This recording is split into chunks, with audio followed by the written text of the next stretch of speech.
From victim to advocate, how I help others avoid scams. I never imagined that I would be the kind of person who would fall for a scam.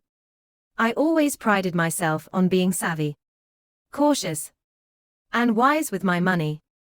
But life has a way of throwing curveballs. And sometimes, the most innocent encounters can lead to the darkest paths. My story began on an ordinary Tuesday morning when I received an unexpected phone call that would change everything. As I sipped my coffee and scrolled through my emails, the phone rang. The number was unfamiliar, but something compelled me to answer. "Hello, Ms. Thompson. This is Sarah from the Financial Security Agency." I sat up straight, intrigued. She spoke in a smooth, professional tone, and I could tell she had rehearsed her lines. "We've noticed some suspicious activity on your account, and we need to discuss it with you urgently." My heart raced. I had always been diligent about monitoring my finances, and the thought of someone trying to access my personal information sent a chill down my spine. "What kind of activity?" I asked, a knot forming in my stomach. Sarah went on to explain that there had been attempts to withdraw large sums of money from my accounts, and that they needed my cooperation to secure my finances. I felt a mixture of fear and confusion wash over me. "How do I know you're legitimate?" I asked, instinctively skeptical. "We can provide you with your account details and the transactions in question," she replied.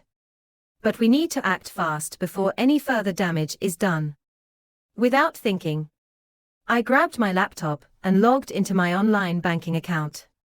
I was relieved to see that everything appeared normal. But Sarah's voice echoed in my mind. Perhaps this was just a ruse to catch me off guard. However, she assured me that it was standard procedure to protect clients like me. I hesitated but decided to trust her judgment. At least for the moment.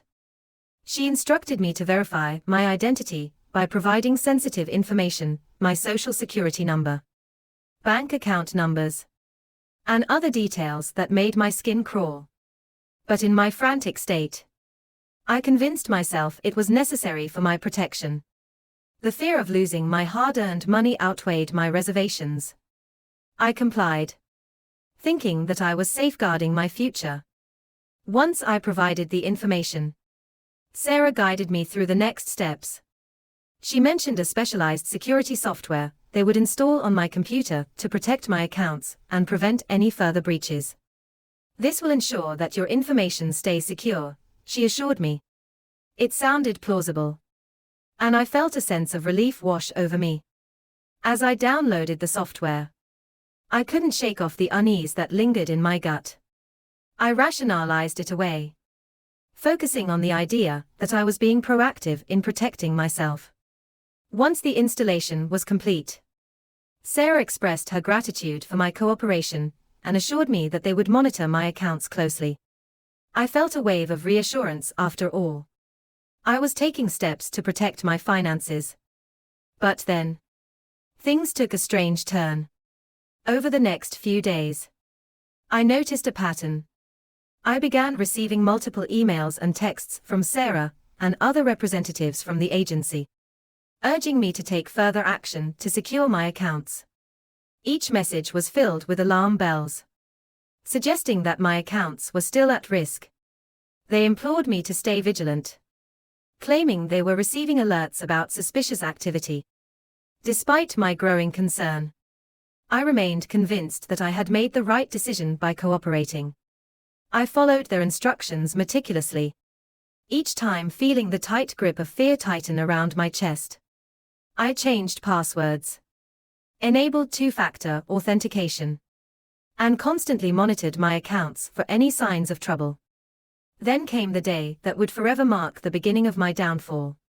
I received a call from Sarah again. And this time, her tone was urgent.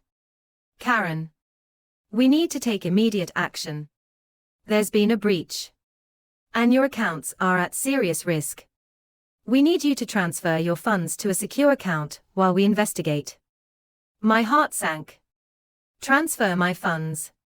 To where? I asked, my stomach churning. Don't worry, we have a secure account set up just for this purpose.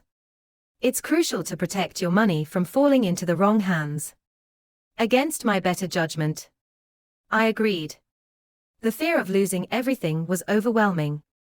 I followed her instructions to the letter, providing my bank details for the transfer.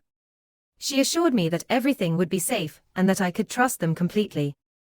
In hindsight, I realized that this was the point of no return. The moment I sent that money over $200,000 of my hard-earned savings was the moment my life spiraled out of control. I felt a sense of relief wash over me, believing I had done the right thing to protect my assets. But then the reality of what I had done began to sink in. I waited for confirmation that the funds had been transferred securely. But I received nothing. Panic set in as I frantically attempted to contact Sarah, only to discover that the number was disconnected. I could feel the walls closing in on me as the truth dawned. I had been scammed. I spent the next few weeks in a state of denial and despair. I contacted my bank, filed reports with the authorities, and attempted to piece together the fragments of what had gone wrong. But every avenue led to dead ends.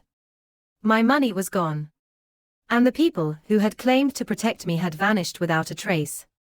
As the weight of my situation crushed me, I struggled to maintain a semblance of normalcy in my life. I avoided friends and family, unable to face their judgment or pity. I spiraled into a dark place, plagued by shame and regret. Each day felt like a battle, as I replayed the events over and over in my mind, searching for signs that I had missed.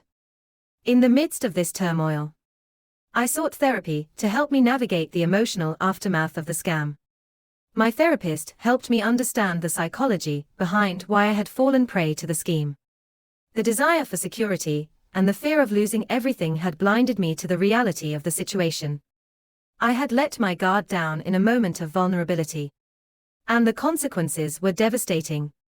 As the months passed, I slowly began to rebuild my life. I took a job at a local cafe, focusing on connecting with people and regaining my sense of self-worth. I learned to live within my means, adjusting to a new reality that felt foreign and painful. The experience had changed me, but it also ignited a determination within me to help others avoid the same fate. I became involved in community outreach programs, sharing my story and educating others about the warning signs of scams. I wanted to empower people to trust their instincts and be vigilant against deceitful tactics. Every time I spoke to a group, I felt a sense of purpose wash over me, as if I was taking back control of my narrative. Despite the progress I made, there were still days when the weight of my loss felt unbearable. I found solace in writing, pouring my thoughts and emotions onto paper as a means of catharsis. I filled journals with reflections on trust, vulnerability, and resilience, allowing myself to heal through the written word. Then came a pivotal moment that would change everything. One evening, while volunteering at an event, I met a woman named Lisa who had experienced a similar scam. We bonded over our shared pain, exchanging stories of betrayal and loss. It was a powerful reminder that I was not alone in my struggles. And together, we found strength in our experiences. Lisa and I decided to collaborate on a project aimed at raising awareness about scams. We organized workshops, inviting financial experts to share their knowledge and equip others with the tools to protect themselves. Our initiative gained traction, and soon we were reaching larger audiences, empowering people to take control of their finances. Through our work, I discovered a renewed sense of purpose. I was no longer just a victim, I was a voice for change. I wanted to create a world where individuals felt empowered to recognize red flags and protect themselves from deceitful tactics.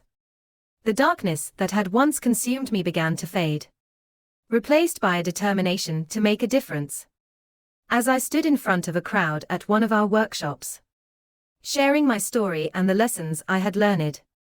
I felt a sense of liberation. I was no longer defined by my past. I had transformed my pain into a catalyst for change.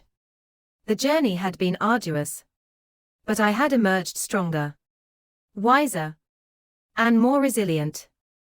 Looking back, I realized that my experience with the scam had been a painful but transformative chapter of my life.